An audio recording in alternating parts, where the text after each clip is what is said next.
Hello मेरे प्यारे बच्चों, नमस्कार। सदा सम्मानित सदस्यों, क्लास 10th की फिजिक्स में विराम आप लोगों का स्वागत करता हूं। प्यारे बच्चों, जो चैप्टर स्टार्ट किए हैं, आज उस चैप्टर का लेक्चर 2 आप तक पहुंचेगा बहुत ही सरल भाषा में, उसका फंडामेंटल कंसेप्ट। लेक्चर 1 में प्यारे बच्चों छोटा से परिचय सीखे थे। आज एक नया इंट्रोडक्शन आपको बताऊंगा, वो है विद्युत आवेश, इलेक्ट्रिक चार्ज। विद्युत आवेश के हम बारे में सिखाने से पहले हम प्राचीन में चलेंगे, मध्य में चलेंगे, आधुनिक। इस पर हमारी अच्छी तरह से बहुत ही सरल भाषा में आपको सिखाए हैं प्यारे बच्चों। आइए देखिए, सन 1600 ईस्वी से बाद और पहले, इसके पहले का जो इतिहास होगा आवेश का, वो प्राचीन काल का है। समझ लीजिए, मान लीजिए, आपको समझने के लिए विषय वस्तु आप तक आसानी से पहुंचे, इसलिए यह रूप हम पकड़े हैं। तो प्राचीन काल में चर्चा हो चुकी है। महान दार्शनिक थेल्स ने 1600 ईस्वी से पहले, लगभग आज से 3-4 हजार वर्ष पहले, जब अंबर को ऊन से रगड़ा था, घर्षण किया था, तब उसमें कागज के तिनकों को अथवा एक दूसरे को आकर्षित करने का हुआ गया था। इसके बाद इन्होंने यह बात कहकर छोड़ दिया, और इसके बाद 1600 ईस्वी में वैज्ञानिक गिलबर्ट ने, इंग्लैंड के महान वैज्ञानिक गिलबर्ट ने कहा कि जो दादा कहे थे, साइंटिस्ट थेल्स कहे थे, वो बात सही है। अंबर ही नहीं, कांच है, आप एबोनाइट की छड़ है, कंगा है, बिल्ली की खाद इत्यादि को जब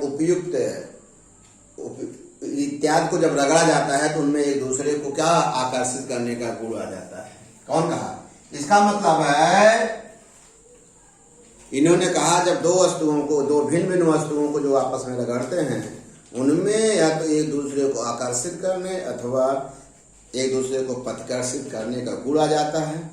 जब वस्तु यह गुण प्राप्त कर लेती है, तब कहा जाता है कि वस्तु आवेशित हो जाए, या इसी को वस्तु को क्या कहते हैं? आवेश कहते हैं। दो वस्तुओं को रगड़ने अथवा दो भिन्न भिन्न वस्तुओं को रगड़ने से उनमें एक दूसरे को आकर्षित गुण, एक दूसरे को आकर्षित करने का गुण तथा प्रतिकर्षित गुण आ जाने के बाद एक कहा जाता है वस्तु आवेशित, या उसके अंदर आवेश आ गया। ठीक। अब साइंटिस्ट बेंजामिन ने कहा, बताया 1750 के आसपास, कि आवेश दो प्रकार के होते हैं, एक धन आवेश, दूसरा ऋण आवेश, पॉजिटिव चार्ज और नेगेटिव चार्ज। इसकी जो परिभाषा है, हेडिंग बना के प्यारे बच्चों आप लिख सकते हैं सरल भाषा में, कैसे किसी वस्तु में ऋण आवेश की कमी होने पर वस्तु ऋण आवेशित, किसकी कमी होने पर? ऋण आवेश की कमी होने पर, अर्थात धन आवेश की अधिकता होने पर वस्तु क्या कहा जाएगा? क्या? धनावेशित। अर्थात जैसे मान लीजिए साहब, एक आपके पास वस्तु है, इसमें प्लस प्लस, यहां पर देख रहे हैं 2 प्लस है, 1 ऋण है, तो माने अगर इसका नेट निकालोगे तो 1 प्लस बचेगा, तो ये धनावेशित है। अरे भाई, नेट आवेश का निकालो, plus minus plus, 1 minus minus कर दिया, 1 प्लस बचा, अर्थात वस्तु इस समय कैसी है? धनावेशित है। ऋण आवेशित माने किसी वस्तु में ऋण आवेश की अधिकता अथवा धन आवेश की कमी। सिखाने के लिए आप बना सकते हो प्यारे बच्चों, कैसे? ऐसे कर दीजिए, इसमें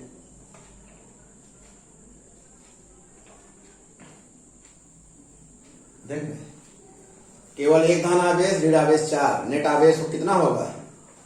नेट आवेश होगा -3, अर्थात यह वस्तु ऋण आवेशित है। अब एक हेडिंग और बना लिए, सरल भाषा में हम बता रहे हैं, एकदम सिंपल से सिंपल। उदासीन, न्यूट्रल बॉडी क्या होती है? उदासीन बॉडी क्या होती है? यदि किसी वस्तु में जितनी संख्या में धन आवेश है, उतनी संख्या में उसी के परिमाण के बराबर ऋण आवेश है, अर्थात किसी वस्तु में दोनों आवेशों के परिमाण बराबर हो, और उनकी संख्या क्या हो, बराबर हो। यदि किसी वस्तु में दोनों आवेशों के परिमाण और संख्या बराबर हो तब कहा जाता है, तो नेट आवेश 0 होगा, जितना प्लस उतना माइनस, नेट आवेश क्या हो जाएगा, 0 होगा। तब कहा जाता है कि वस्तु क्या है, उदासीन है। इसका मतलब उसमें आवेश नहीं है, कहा नहीं जा सकता। आवेश तो दुनिया के हर वस्तु में है। यह कह सकते हैं आवेश द्रव्य का मूल गुण है। कोई पूछे आवेश क्या है, सिंपल भाषा में बता दीजिए, आवेश charge is the fundamental property of the matter. Charge is the fundamental property of, मतलब आवेश किसी भी द्रव्य का क्या है, मूल गुण है। अर्थात दुनिया, अगर द्रव्य, दुनिया की जितनी भी वस्तुएं हैं सब में आवेश है। तो इसका प्रदर्शन कैसे होगा, आवेश तो आपके अंदर, मेरे अंदर, सबके अंदर है। प्रदर्शन कब होगा, जब उसको रगड़ोगे, जब उसको चिढ़ाओगे, जब उसको पीटोगे, जब उसको कुछ देगे खुद। प्रदर्शन कब होगा, जब उस पर कोई अन्य, उसको रगड़ोगे या अन्य क्रिया द्वारा उसको उत्साहित करोगे, तब। रगड़ने से मौलिक कंसेप्ट है। सर्वप्रथम आवेश का जो अनुभव हुआ था ड्यू टू फ्रिक्शन, घर्षण के कारण हुआ था, रगड़ने से हुआ था। इसके बाद आवेश के प्रभाव को देखने के लिए बहुत सारे कारण मिलेंगे, आपके लेवल की चीज नहीं प्यारे बच्चों। आइए, उदासीन समझ में आ गया। कोई पूछे बता दोगे, यदि किसी वस्तु में दोनों आवेशों के परिमाण बराबर, संख्या बराबर हो, उन्हीं पर वस्तु क्या हो जाएगी, उदासीन हो जाएगी। आइए, ये हम बता दिए। और वैज्ञानिक फ्रैंकलिन ने ये और एक चीज और बताया था, समान आवेशों में प्रतिकर्षण होता है। क्या होता है बेटा, equal charge repel to each other, मतलब प्रतिकर्षित करते हैं। और opposite charge, opposite plus minus में, प्लस में प्रतिकर्षण होगा, माइनस में प्रतिकर्षण होगा। लेकिन अपोजिट माने विपरीत प्रकृति के आवेश एक दूसरे को आकर्षित करते हैं। इसमें भी प्रतिकर्षण, इसमें भी प्रतिकर्षण, प्लस माइनस में आकर्षण, मतलब unlike charges attract to each other. ये बात क्लियर हो गई? छोटी छोटी बातें आप सीख लीजिए, तब हम विद्युत धारा का पढ़ाएंगे आगे। अब आइए, आधुनिक परिभाषा क्या है। माने ये हम बताए थे क्या, मिड्यूअल परिभाषा, मौलिक परिभाषा, शुरुआती परिभाषा। आधुनिक परिभाषा क्या है, जरा इस फिगर को हेडिंग बनाइएगा, आवेश की modern definition. Modern definition of charge, आवेश की आधुनिक परिभाषा हेडिंग बना लीजिए, इसमें ये फिगर बना लीजिए। प्यारे बच्चों, आप जानते हो कि कोई पदार्थ अणु से बना है, अणुओं से बना, मालिक्यूल से बना हुआ है, और जो मालिक्यूल से एटम से बने हुए। और एक किसी एटम में 3 मूल कण हैं, कौन कौन, इलेक्ट्रॉन, प्रोटॉन और न्यूट्रॉन, ये बनाए हैं। प्रोटॉन और न्यूट्रॉन नाभिक में होते हैं, और बाहरी एटम के बाहरी कक्षा, परमाणु की बाहरी कक्षा में क्या होता है, इलेक्ट्रॉन क्या करता है, चक्कर लगाता है। ये क्लियर हो गई प्यारे बच्चों। एक चीज और याद है, जितनी संख्या में बाहरी कक्षा में इलेक्ट्रॉन होते, उतनी संख्या में नाभिक में क्या होते, प्रोटॉन। माने नाभिक में प्रोटॉनों की संख्या और इलेक्ट्रॉनों की संख्या क्या होती है, बराबर होती है। और एक चीज और, न्यूट्रॉन पर कोई आवेश नहीं होता, ध्यान रखिएगा। न्यूट्रॉन पर कोई आवेश, उदासीन है। न्यूट्रॉन क्या है, उदासीन है। प्यारे बच्चों, एक चीज और क्लियर हो गया आपको कि किसी भी एटम में जितनी संख्या में प्रोटॉन होते हैं, अर्थात धन चार्ज होता है, उतनी संख्या में क्या है, इलेक्ट्रॉन माने ऋण आवेश होता है। दोनों चार्जों पर, दोनों आवेशों पर, प्लस इलेक्ट्रॉन पर और प्रोटॉन दोनों पर आवेश का परिमाण बराबर होता है। आवेश का क्या होता है, परिमाण बराबर होता है।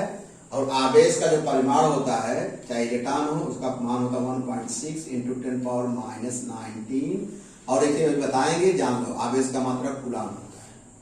प्रोटॉन पर भी आवेश का परिमाण, गढ़ती वैल्यू इतनी होती है 1.6 × 10⁻⁹ कूलाम, आवेश का मात्रक है।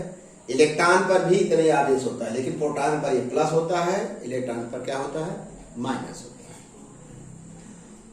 ये आधुनिक परिभाषा के अनुसार आप मालूम हो गया कि एटम के बाहरी कक्षा में इलेक्ट्रॉन होता है, नाभिक में प्रोटॉन न्यूट्रॉन होता है। जितनी संख्या में प्रोटॉन होते हैं उतनी संख्या में न्यूट्रॉन होते हैं, जितनी संख्या प्रोटॉन होते हैं उतनी संख्या में इलेक्ट्रॉन होते हैं। इसलिए एटम उदासीन होता है। क्यों, धन आवेश की संख्या और ऋण आवेश की संख्या क्या होती है, बराबर होती है, परिमाण बराबर है। इसलिए पदार्थ का प्रत्येक परमाणु उदासीन होता है। अब आइए, आधुनिक परिभाषा के आधार पर जल्दी से बता देते हैं प्यारे बच्चों, धनावेश की क्या परिभाषा होगी। बात किसी भी माने किसी वस्तु में इलेक्ट्रॉन, किसी वस्तु के परमाणुओं में इलेक्ट्रॉन की कमी क्या होगा, अर्थात वह एटम उस वस्तु का माने वह एटम अपनी बाहरी कक्षा इलेक्ट्रॉन को बाहर निकाल देगा। इलेक्ट्रॉन को जब बाहर निकाल देगा तो धनावेशित, माने किसी वस्तु में इलेक्ट्रॉन की कमी होने पर वस्तु धनावेशित। क्लियर हो गया। किसी वस्तु पे इलेक्ट्रॉन की कमी होने पर वस्तु क्या होगी, धनावेशित। इलेक्ट्रॉन की अधिकता होने पर वस्तु ऋणावेशित। क्लियर हो गया। फिर बच्चों धनावेश की आधुनिक परिभाषा क्या है, किसी वस्तु में इलेक्ट्रॉन की कमी को क्या कहेंगे, कमी, धनावेशित। और किसी वस्तु में इलेक्ट्रॉन की अधिकता होने पर तो उसे क्या कहेंगे बेटा, अधिकता, ऋणावेशित। कोई कह दे कि किसी वस्तु में इलेक्ट्रॉन की इतनी अधिकता है, इतने इलेक्ट्रॉन अधिक है तो वस्तु कैसी है, तो आप कहेंगे माने 20 इलेक्ट्रॉन अधिक है तो कहेंगे वस्तु ऋणावेशित है। 20 इलेक्ट्रॉन की कमी है तो वस्तु धनावेशित। पकड़ मारे बेटा, अच्छी बात है। आधुनिक परिभाषा हो गई, पुरानी परिभाषा हो गई, सब परिभाषाएं हम और एक और जान लो, आवेश का मात्रा क्या है, कूलाम है। आवेश मूल राशि नहीं है, व्युत्पन्न राशि है। ओके प्यारे बच्चों, आवेश के बारे में बता दिए। यह जो हम एक इस तरह से बताए हैं सिर्फ आपके माइंड के विकास के लिए बताए हैं। बेटा अच्छी तरह से नोट्स बना लेना। चैनल आपको बहुत अच्छा लग रहा होगा, आपके कमेंट बहुत अच्छे, सब बहुत नाइस, वेरी नाइस, बहुत अच्छा समझ सब लड़के लिख रहे हैं आप लोग, मुझे खुशी मिल रही है। सब्सक्राइब करिए, बढ़िया से पढ़िए, नोट्स बनाइए। ओके बेटा।